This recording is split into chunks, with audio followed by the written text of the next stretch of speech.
조선 후기 남쪽 바닷가에 자리한 해창은 짠 바닷물과 뜨거운 햇볕 아래 소금이 금처럼 거래되던 번성한 포구였다. 이곳의 모든 생명은 소금에 달려 있었고 소금의 거래를 관리하는 포구지기의 역할은 그 무엇보다 중요했다. 마을 사람들은 포구지기가 공정해야 모두가 평화로울 수 있다고 믿었다. 이 해창에 새로 부임한 젊은 포구지기 강설이는 비록 관직은 낮았으나 예리한 눈빛과 공평한 태도로 신뢰를 얻었다. 그는 관습과 뇌물에 기대지 않고 오직 이치와 문서만을 따랐다. 그러나 해창의 모든 경제적 이권은 백만호라 불리는 인물에게 좌지우지되었다. 그는 본래 천안관노 출신이었으나 포구 관리를 도맡아 하면서 교활한 수단과 축적된 재력으로 관아의 높은 관리들과 긴밀한 관계를 맺고 있었다. 백만호는 해창의 가장 큰 염전을 소유했고 소금의 가격과 유통을 독점하며 마을 상인들과 염전 일꾼들을 쥐락펴락했다. 그의 저택은 바다를 내려다보는 절벽 위에 솟아 있었고 그곳에서 내려다보는 세상은 그에게 돈을 가져다주는 노비들로 보였다. 강설이는 부임 초기부터 백만호의 부당한 거래 방식을 포착했다. 백만호는 늘 자신이 생산한 소금의 순도가 가장 높다고 주장하며 최고가를 받았지만 강설이가 몰래 조사한 기록에는 그의 염전에서 생산되는 소금에 불순물이 섞여 품질이 들쭉날쭉하다는 증거들이 있었다. 그러나 백만호는 이미 관아의 염분 검사관들을 매수해 놓았기에 그의 소금은 늘 최상품 판정을 받았다. 강설이와 백만호의 첫 번째 대립은 포구 이용료 문제에서 발생했다. 백만호는 자신의 배가 포구에 들어올 때는 낮은 이용료를 내고 다른 가난한 소금 상인들의 배에는 터무니없이 높은 이용료를 징수하게끔 관례를 만들어 놓았다. 강설이는 이 관례가 불공평하다고 지적하며 백만호에게 시정할 것을 요구했다. 백만호님, 포구 이용료는 배의 크기와 물건의 양에 따라 공평하게 매겨져야 합니다. 만호님의 배라고 하여 특별한 대우를 받는 것은 해창의 질서를 무너뜨리는 일입니다. 강설이는 단호하게 말했다. 백만호는 거친 목소리로 강설이를 비웃었다. 어린 관리가 뭘 안다고 나서는가? 해창의 질서는 내가 정하는 것이고 이 관례는 내가 수십 년간 닦아놓은 굳건한 법이다. 내 놈이 나에게 도전했다가는 관직을 유지하기 어려울 것이다. 백만호는 강설이에게 뇌물로 쓰려던 비단과 은화를 보란듯이 보여주며 위세를 과시했다. 강설이는 뇌물은 거들떠보지도 않고 냉정하게 답했다. 관례가 이치에 맞지 않으면 그것은 악습일 뿐입니다. 저는 관례가 아닌 국법과 공정을 따르겠습니다. 만호님께서 납부하실 포구 이용료는 오늘부터 정당한 기준에 따라 다시 계산될 것입니다. 강설이의 강경한 태도에 백만호는 치욕을 느꼈다. 그는 강설이를 해창에서 쫓아내기 위해 흉계를 꾸몄다. 백만호는 해창 주변의 땅을 몰래 사들이기 시작했고 특히 포구로 이어지는 유일한 수로 주변의 갯벌을 전부 자신의 소유로 만들었다. 그해 겨울 갑자기 소금 값이 폭등했다. 백만호는 이 기회를 틈타 소금 유통을 완전히 장악하려 했다. 그는 강설이에게 찾아와 오만하게 말했다. 강설이, 이제 곧 봄이 되면 포구의 모든 소금은 내 배로만 운송될 것이다. 다른 상인들의 소금은 제값을 받기 어려울 것이니 너는 그들을 설득하여 내게 싼 값에 소금을 넘기도록 해라. 만호님, 그것은 엄연한 독점 행위며 시장 질서를 파괴하는 일입니다. 강설이가 반발했다. 시끄럽다. 나는 명분이 있다. 포구로 들어오는 배들이 모두 낡고 위험하여 해창의 안전을 위협한다. 내가 새롭고 견고한 배 수십 척을 준비하여 관아와 독점 운송 계약을 맺을 것이다. 그러면 너는 포구지기로서 그 계약을 막을 명분이 없을 것이다.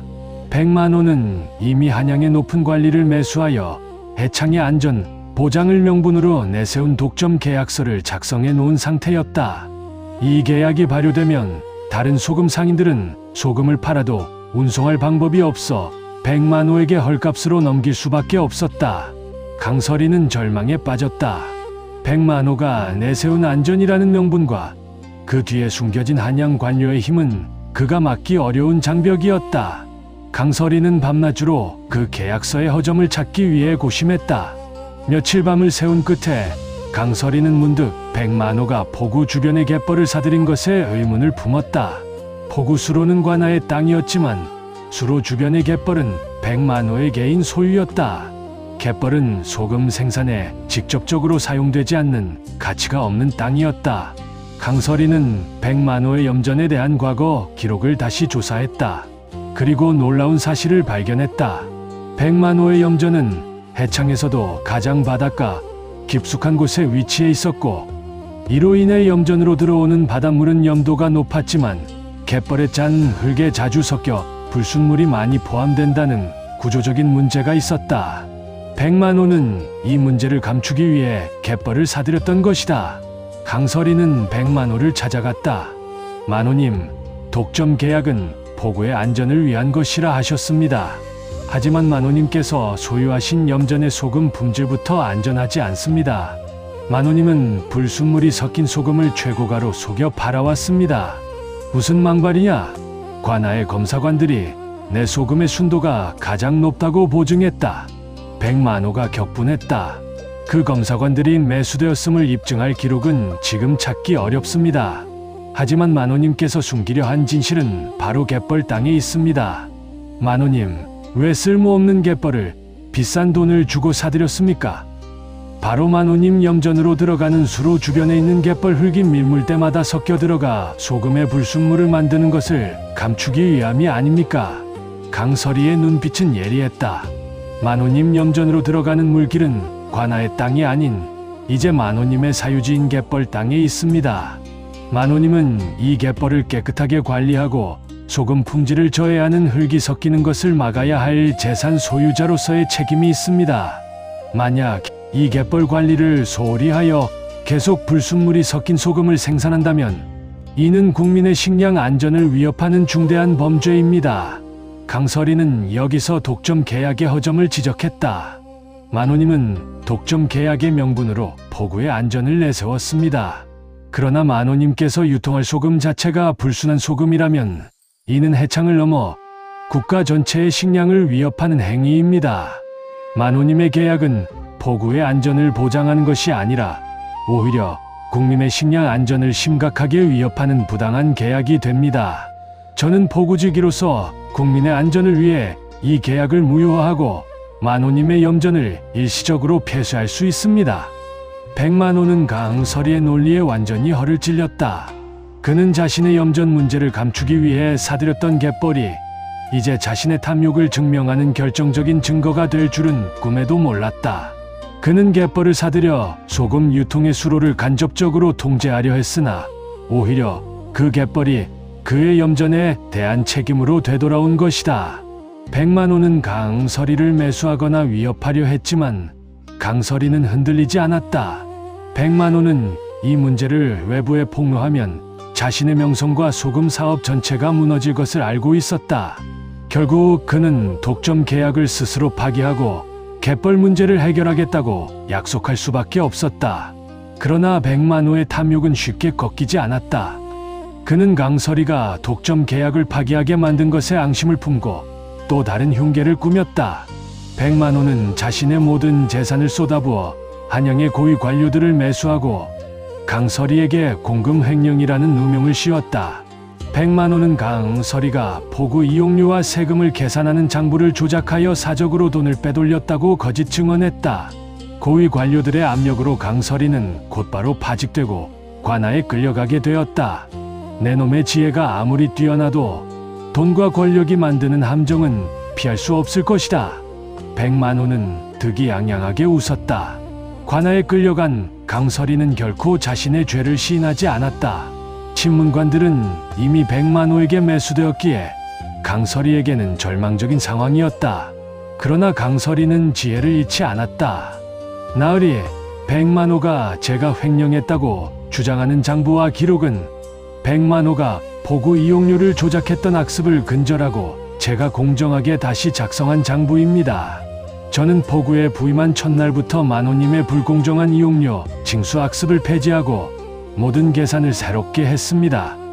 강설이는 신문관들에게 자신이 부임 전후의 포구 이용료 기록을 비교한 문서를 제시했다. 이 문서들을 보십시오. 만호님의 배와 다른 상인들의 배에 부과된 이용료가 얼마나 터무니없이 불공평했는지 알 수 있습니다. 저는 이 불공평함을 바로잡아 줄어든 이용료만큼을 다른 항목에 정당하게 재분배했습니다. 제가 횡령했다는 금액은 사실 100만호가 그동안 불공정한 악습을 통해 부당하게 취해왔던 금액과 정확히 일치합니다. 강서리의 논리는 단순한 횡령 사건을 부패한 관습을 개혁하려 한 포구지기와 부당한 이익을 지키려는 탐욕가 사이의 싸움으로 전환시켰다. 나으리 100만호가 주장하는 횡령 금액이 사실 그가 관례라는 명목하에 해창에서 수탈했던 금액과 일치한다는 것은 무엇을 의미하겠습니까?